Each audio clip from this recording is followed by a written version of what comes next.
নমস্কাৰ আহি থকা 14 নৱেম্বৰত পণ্ডিত জৱাহৰলাল নেহৰুৰ জন্মদিন আছে। আমি ইয়াৰ আগৰ বছৰ বিষ্ণুজ্যোতি নাট্যগোষ্ঠীৰ উদ্যোগত আৰু ৰহা আঞ্চলিক শিল্পী কাননৰ সহযোগত আমি শিশু দিৱস উদযাপন কৰিছিলোঁ। ইয়াৰ আগৰ বছৰ আমি 3খনকৈ নাটক কৰিছিলোঁ। এই বছৰো আমি আমাৰ মাজৰ পৰা হেৰাই যোৱা বিশ্ববিশ্ৰুত সকলোৰে মৰমৰ অতি জনপ্ৰিয় শিল্পী জুবিন গাৰ্গক শ্ৰদ্ধাঞ্জলি জনাই এই বছৰো আমি 2খনকৈ নাটক কৰিবৰ কাৰণে মনস্থ কৰিছোঁ। এখন হৈছে বিপুল কলিতাৰ দ্বাৰা ৰচনা মই জুবিন গাৰ্গ হ'ম, আৰু দ্বিতীয়খন হৈছে জনপ্ৰিয় নাট্যকাৰ অৰুণ শৰ্মাৰ দ্বাৰা ৰচিত নাটক পোষ্টাৰ, বিশ্ব শিশু দিৱসৰ ওপৰত ৰচিত নাটক। 2খন নাটক আজি আমি শুভ উদ্বোধন কৰিবৰ কাৰণে আমাৰ আজি মুহূৰ্ত নাটকৰ শুভ মুহূৰ্ত কৰিবৰ কাৰণে ৰহা উপ পৌৰপতিক মাতি আনি আৰু ৰহা শিল্পী কাননৰ সম্পাদক মহোদয় আৰু অসম নাট্য সন্মিলনৰ প্ৰাক্তন সভাপতি সকলোকে নিমন্ত্ৰণ কৰি আনি আজি এই মুহূৰ্ত কাৰ্যসূচীটি আমি উদযাপন কৰিছোঁ। নমস্কাৰ, আমাৰ মুহূৰ্ত কাৰ্যসূচীতে আজি আৰু এটা নতুন কাম এটা হৈছে, সকলোৱে ভাল পাব শুনি। আহি থকা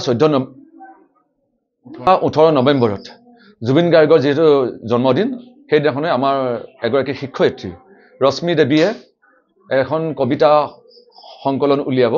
তাতে আমাৰ স্থানীয় লেখক লেখিকাসকলৰ বিশেষকৈ কবিতা লেখক লেখিকাসকলৰ পৰা আহ্বান জনাইছে দিবৰ কাৰণে।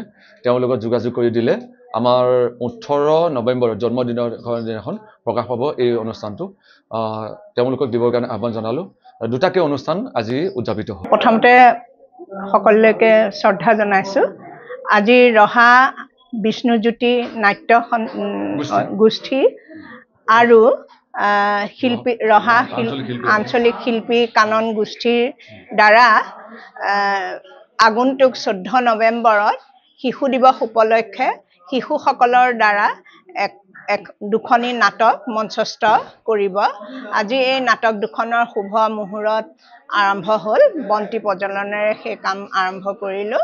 যোৱা বছৰ তেখেতলোকে এই শিশু দিৱসৰ দিনাই 2খন নাটক কৰিছিলে খুব সুন্দৰকৈ, আৰু শাৰীৰিক আৰু মানসিক এই সকলো দিশৰ উৎকৰ্ষ সাধনৰ কাৰণে তেখেতলোকে শিশুসকলক লৈ আজি এই নাটকেইখন ৰহাত প্ৰদৰ্শন কৰিব। আজিৰ পৰা আখৰা আৰম্ভ হ'ব, আৰু তেখেতলোকলৈ মোৰ এনেদৰে শিশুসকলক আগবঢ়াই নিয়াৰ কাৰণে তেখেতলোকলৈ মই ধন্যবাদ জনাইছোঁ। আৰু নাটকেইখন যাতে সফলভাৱে সামৰণি পৰে তাৰ কাৰণেও শিশুসকলকো শুভেচ্ছা জ্ঞাপন কৰিছোঁ। 2খন নাটক, এখন নাটকৰ নাম হৈছে মই জুবিন দা হ'ম, বিপুল কলিতাৰ দ্বাৰা ৰচিত, আৰু আনখন নাটক হৈছে অৰুণ শৰ্মাৰ দ্বাৰা ৰচিত নাট পোষ্টাৰ। 2খন নাটকে নিশ্চয় সমাজত একোটা মেছেজ দিব, বাৰ্তা দিব। আজি এই শুভ মুহূৰ্ত অনুষ্ঠানত উপস্থিত থাকিবলৈ পাই নিজকে ধন্য মানিছোঁ।